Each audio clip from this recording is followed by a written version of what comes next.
Constraint relationship find करने की एक और सिचुएशन डिस्कस करते हैं। इसमें कुछ इस तरह से है, ये जो वेज है, ये मान लिया मूव नहीं कर रहा है, ठीक है। ये मान लिया कहाँ है, आपका रेस्ट में है, ठीक। और इसका ये जो एंगल ऑफ इंक्लिनेशन है ये थीटा है। ये M1 का ब्लॉक है, ये पुली के ऊपर से इस तरह से कनेक्ट कर रहा है, दूसरी पुली से कनेक्ट हो रहा है, और इस पुली के ऊपर से जो स्ट्रिंग पास कर रही है वो M2 और M3 को कनेक्ट कर रही है, ठीक है। अब M1 M2 M3 की वेलोसिटीज़ या फिर M1 M2 M3 के एक्सेलरेशंस में आपको रिलेशनशिप फाइंड करनी है, ठीक है। तो पहले तो आप जिस तरफ चाहो उस तरफ मान सकते हो, ठीक है। आप चाहो तो M1 को आगे मूव करा दो, आप चाहो तो M1 को नीचे की तरफ मूव करा दो, ठीक है। जिधर चाहो उधर हम मान सकते हैं, उसी हिसाब से हमारी रिलेशनशिप आ जाएगी, ठीक है। फिर अगर न्यूटन्स लॉ की इक्वेशन बना के इसको सॉल्व करेंगे, तो जैसे मैंने मान लिया M1 का एक्सेलरेशन A1 इस तरफ है, ठीक, और मैंने सब कुछ कंस्टेंट इक्वेशन निकाली, फिर न्यूटन्स लॉ की इक्वेशन बना के सारा सॉल्व किया, और A1 की वैल्यू आ गई आपके -3 मीटर पर सेकेंड स्क्वायर। इस -3 का मतलब ये हुआ कि आपने जो डायरेक्शन मानी थी एक्चुअल में एक्सेलरेशन उसके अपोजिट डायरेक्शन में, यानी M1 अप द प्लेन ना जाके डाउन द प्लेन मूव कर रहा होगा, ठीक है। तो आपके पास पूरी फ्रीडम होती है, आप जिस तरफ चाहो उस तरफ मान लो, ठीक है। अगर पॉजिटिव आंसर आता है तो आपने जो माना वो ठीक है, अगर नेगेटिव आंसर आता है तो जो एक्चुअल मोशन हो रहा है वो आपके अजम्पशन के अपोजिट में हो रहा है, ठीक है। तो मैंने मान लिया ये M1 जो है वो इस तरफ मूव कर रहा है, ऊपर की तरफ, ठीक है। मैंने मान लिया M2 नीचे की तरफ मूव कर रहा है A2 के एक्सेलरेशन से, और M3 मैंने मान लिया ऊपर की तरफ मूव कर रहा है A3 के एक्सेलरेशन से, ठीक है। और दूसरी बात आपको ये समझनी चाहिए कि ये A1 A2 A3 ये सारे एक्सेलरेशंस ग्राउंड के रिस्पेक्ट में होते हैं, ठीक है। A1 भी ग्राउंड के रिस्पेक्ट में, A2 भी ग्राउंड के रिस्पेक्ट में, अर्थ के रिस्पेक्ट में, और A3 भी आपका ग्राउंड या अर्थ के रिस्पेक्ट में, ये सारे ग्राउंड या अर्थ के रिस्पेक्ट में एक्सेलरेशन होते हैं, ठीक है। तो टेंशन ट्रिक से करना है, टेंशन ट्रिक से भी कर सकते हैं, और कंस्टेंट वो जो होता है L1 + L2 + L3 करके जो हम करते हैं उससे भी कर सकते हैं, ठीक है। तो अगर कंस्टेंट मोशन से करें अगर हम इसको, तो मैंने मान लिया चलो इस स्ट्रिंग में टेंशन T है, तो यहाँ पे भी टेंशन क्या होगा T, तो यहाँ पे टेंशन T होगा, यहाँ पे टेंशन T होगा, तो इस स्ट्रिंग में ग्रीन वाली में टेंशन होगा 2T, ठीक। तो ये टेंशन 2T होगा, ये टेंशन 2T होगा, ये टेंशन 2T होगा, यहाँ पे टेंशन 2T होगा, और ये वाला टेंशन यहाँ पे कितना होगा 2 × T, ठीक।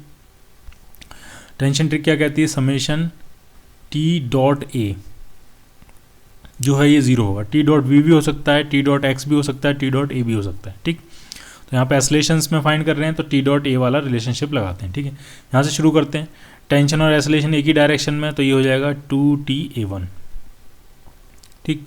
अब जरा इसको देखते हैं सेकंड वाले को, इसमें टेंशन ऊपर है एक्सेलरेशन नीचे है, तो ये हो जाएगा -TA2। और ये तीसरे वाले को देखते हैं, इसमें टेंशन ऊपर है एक्सेलरेशन भी ऊपर है, तो ये हो जाएगा +TA3 = 0।